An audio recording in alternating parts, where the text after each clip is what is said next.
11 குற்றங்களையும் அவர் அரசு தரப்பு அதை நிரூபித்து சாட்சியங்கள், ஆவண சாட்சியங்கள் மற்றும் தடய அறிவியல் துறை சாட்சியங்கள் எல்லா மூலமாகவும் அது நிரூபிக்கப்பட்டு இன்றைக்கு அவர் குற்றவாளி அப்படின்னு மாண்புமிகு நீதிமன்றத்தினால இன்றைக்கு கூறப்பட்டுள்ளது. வணக்கம் தோழர்களே, ருசு செய்தியின் வாயிலாக இன்று மீண்டும் உங்களை சந்திப்பதில் பெருமகிழ்ச்சி அடைகின்றேன். இன்று மிக முக்கியத்துவம் வாய்ந்த ஒரு தீர்ப்பை சென்னை மகிழா நீதிமன்றம் அளித்துள்ளது. கடந்த ஆண்டு டிசம்பர் மாதம் 23ஆம் தேதி சென்னை கிண்டியில் உள்ள அண்ணா பல்கலைக்கழக வளாகத்திற்கு உள்ளே வந்த ஞானசேகர் என்கின்ற ஒரு குற்றவாளி அங்கே தனது ஆண் நண்பருடன் பேசிக்கொண்டிருந்த ஒரு பெண்ணை மிரட்டி, கடத்தி, பாலியல் வன்புணர்வுக்கு உட்படுத்தி, அவரை அதற்கு பிறகு மிரட்டி படம் எடுத்து இதை வெளியில் சொன்னால் அவ்வளவுதான் என்று சொல்லி ஒரு கொடுமையான குற்றச்செயலை நிகழ்த்தினார். அந்த நிகழ்வு நடந்தது மிகப்பெரிய அளவிற்கு நாடு முழுவதும் ஒரு கொந்தளிப்பை ஏற்படுத்தியது. ஏனென்றால் ஒரு பல்கலைக்கழகத்தினுடைய ஒரு வளாகத்திற்குள் ஒரு வெளிநபர் இவ்வாறு நடந்து கொண்டதும் பெண்களுக்கான அல்லது மாணவிகளுக்கான பாதுகாப்பு என்பது தமிழ்நாட்டில் எந்த அளவுக்கு இருக்கிறது என்கின்ற ஒரு பெரும் கேள்வியை எழுப்பியது. அப்படிப்பட்ட ஒரு நிலையில்தான் அந்த வழக்கில் சம்பந்தப்பட்ட அந்த முக்கிய குற்றவாளியான ஞானசேகர் கைது செய்யப்பட்டு சிறையில் அடைக்கப்பட்டார். அவருக்கு எதிராக அந்த குற்ற புலனாய்வு செய்யக்கூடிய பொறுப்பை காவல்துறைக்கு வழங்காமல் சென்னை உயர்நீதிமன்றமே 3 முக்கிய காவல் அதிகாரிகளை நியமித்து, ஏனென்றால் ஒரு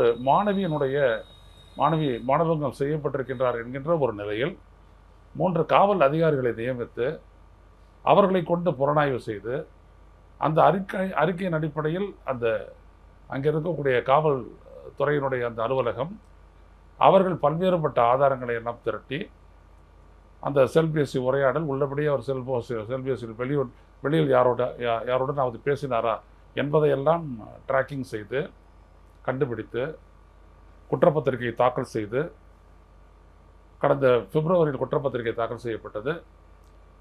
அதற்கு பிறகு ஏப்ரல் மாதத்திலிருந்து வழக்கு விசாரணை நடந்து வக்கீல் வாதங்கள் எல்லாம் முடிந்த நிலையில் இன்றைக்கு சிறப்பு நீதிமன்ற மகிழா சிறப்பு நீதிமன்ற நீதிபதி திரு எம் ராஜலட்சுமி அவர்கள் ஒரு முக்கிய தீர்ப்பை எடுத்திருக்கின்றார்கள். அதன்படி அந்த குற்றவாளிக்கு ஞானசேகருக்கு எதிராக தொடுக்கப்பட்ட பாரதிய நியாய சன்ஹிதா, அதாவது இந்தியன் பீனல் கோட், அதன் அடிப்படையில் 11 பிரிவுகளின் கீழ் போடப்பட்ட அனைத்து குற்றச்சாட்டுகளும் ஆதாரபூர்வமாக நிரூபிக்கப்பட்டிருக்கின்றன. அது மட்டுமின்றி பெண்களுக்கு எதிரான அந்த பாதுகாப்பு சட்டத்தின்படியும் அவர் குற்றம் செய்திருக்கின்றார் என்று சொல்லி இந்த தீர்ப்பை வழங்கியிருக்கின்றார். இந்த வழக்கில் வெளியான ஒரு தீர்ப்பில் ஒரு முக்கிய விடயம் வெளியாகி இருக்கிறது. அதுதான் நான் பேச வேண்டியது. அதாவது நான் அந்த பெண்ணுடன் இவர் இந்த பாலியல் வன்புணர்வில் ஈடுபட்ட அந்த நிலையில் அவர் வெளியில் யாருடனும் பேசினார். அப்பொழுது சார் என்று அவர் சொன்னார்.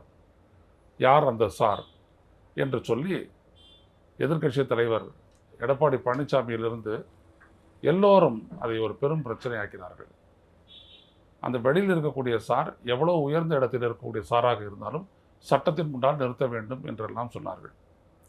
ஆனால் காவல்துறை தனது விசாரணையின் மூலம் தாக்கல் செய்த அந்த குற்றப்பத்திரிகையின்படி அவர் தனது செல்பேசியை ஃப்ளைட் மோடில் வைத்துவிட்டு தான் வெளியில் இருக்கின்ற ஒருவரோடு பேசுவதைப் போல ஒரு பாவனை செய்திருக்கின்றார் என்று அந்த குற்றச்சாட்டில் இருக்கின்றது. ஸோ இதை சுட்டிக்காட்டி இப்பொழுதும் எதிர்க்கட்சித் தலைவர் எடப்பாடி பழனிசாமி என்ன சொல்லியிருக்கின்றார் என்றால், யாரையோ காப்பாற்ற உண்மையை மாற்றி சொல்கின்றார்கள், மறைக்கிறார்கள் என்று அவர் பேசியிருக்கிறார். இங்கே ஒரு முக்கியமான ஒரு கேள்வி எழுகிறது.